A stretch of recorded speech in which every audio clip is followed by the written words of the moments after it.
And this is Ken Kreitzer for Sons of the American Legion Radio. We're covering Army football practice, and today Black Knights had a scrimmage, last one before their home opener a week from today against Middle Tennessee State. We have a chance to talk to the head coach of Army football, and that is Jeff Monken.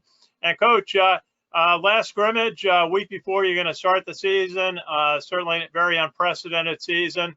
But how did your scrimmage go today at Michie Stadium?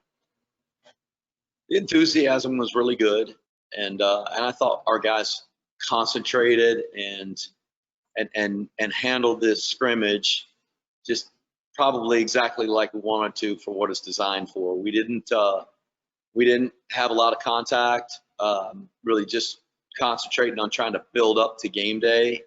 But I thought both sides, both the scout team guys who are really challenged because they're doing everything off of cards, thought they did a nice job.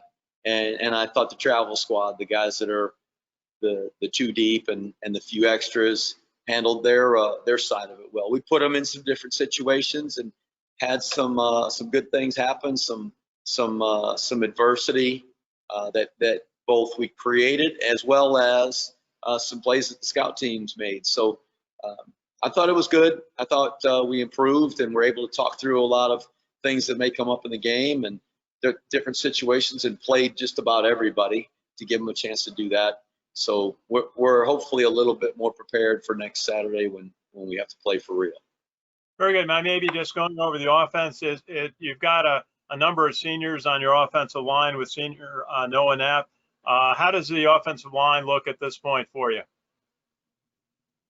A little banged up, and that's been a challenge for us. It was an issue last year, and it remains. So we're working really hard to keep them healthy, which is why we practiced the way we did the last 3 days, Thursday, yesterday, and this morning, to try to get those guys to the game next week and have all of our projected starters completely healthy and feeling good. All the starters practiced today.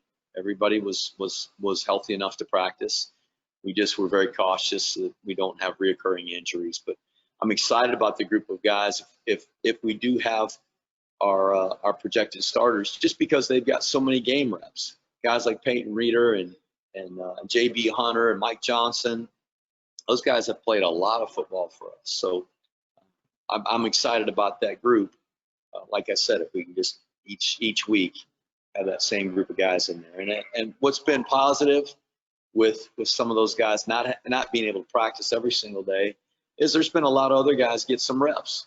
Guys like Dean Powell has played a lot of football, and Mason Kolinchak, Zach Ward, Connor Finucane, who's a true freshman, who's shown us some good things. All those guys have had a chance to get a lot of reps. And then Connor Bishop, who moved from guard to center, is really progressing, and I think playing better each time he practices. We're going to get better with him, probably in terms of where he is now, where he is at the end of the year, a lot more than those other guys that have played a whole lot. But I'm excited about that. And you have some experience in your backfield, especially like slot back Artis Hobbs, Sandon McCoy, Anthony Atkins. I know as a young player you've got some hope to have a big season. And then you got your quarterbacks. You got two junior quarterbacks. Tell us about what you're seeing as starters and key players in your backfield on offense. So I think right now you mentioned the two quarterbacks, Anderson and Laws, and hopefully those are the two guys that we're going to be able to give the bulk of the reps to, because they've got the most playing experience and time under center. But Jamel Jones has had a good camp. He's really gotten a lot better, particularly over the last week or so. He's gotten the majority of the reps with the ones, just in anticipation of him having to play some and play significant snaps. Santa McCoy, you mentioned, Cade Bernard, who's a veteran player, and then Jacoby Buchanan, the other B-backs, along with Anthony, who you mentioned. And I think that's a really good group of guys, good runners. Artis is just a great leader for the whole offense, and certainly in that backfield. He's got a lot of experience, very mature, good blocker, good ball carrier, receiver, and then there's a core of guys at that position, at the slot back position, that I think are going to be able to help us and have have a chance to take significant snaps. It'll probably be a pretty good group of guys there that are seeing time.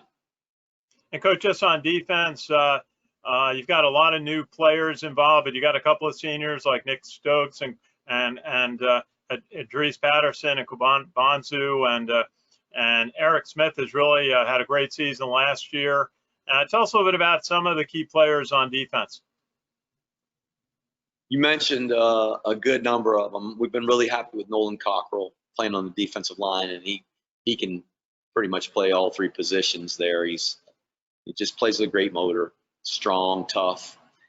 Eric Smith had a really good year last year, and I think he just gets better the more he plays. He's a smart player, and we're certainly going to count on him to make a bunch of plays for us. John Radigan, who's now finding himself as a starter at linebacker. He's played a lot of special teams, but when you get to your senior year and you're starting for the first time, I think just the excitement of that and the opportunity, he's doing a great job in preparation. The other positions at outside linebacker, with the change with Nate, philosophy is a little bit different, and the outside linebacker to the field, a little different guy than we've played with maybe in the past. But Malcolm Morrison is playing that position to the field, probably more a nickel type guy. And then into the boundary, Jeremiah Lowry, who has had a lot of experience with us coming back, and he's a tough, good football player that we're excited to have in our defense. Certainly, Malcolm Morrison. Go ahead. I was just going to say, Malcolm Morrison comes from our area. Went to Iona Prep in New Rochelle, right where our radio station is. He's a good player, and his father was in the NFL. His father was, and is a great guy, and Malcolm is as well, and is going to be a good player. But there's guys like Cedric Cunningham, Javari Bordeaux, Marquell Broughton, Jabari Moore, all who have had time. Kind of round out the secondary. So there's at least some guys with experience, and that's a positive for us, not having a new defense and guys that have never played college football before. And Coach, you mentioned your new defensive coordinator Nate Woody has a long experience. Enjoyed a chat with him. What does he bring that's a little bit different to your defense that you were mentioning?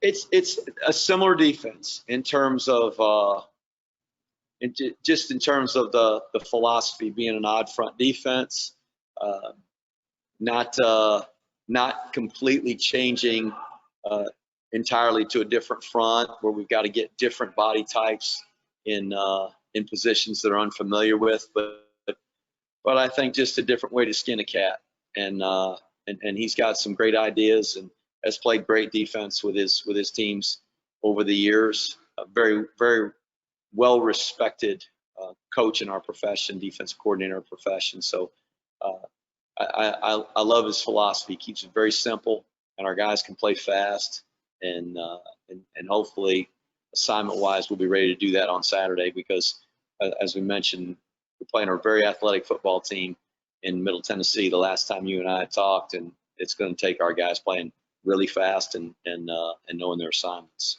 And Coach, just to ask you about your special teams, you got kickers Cole Talley, Landon Salyers, and a punter Zach Harding who played for you.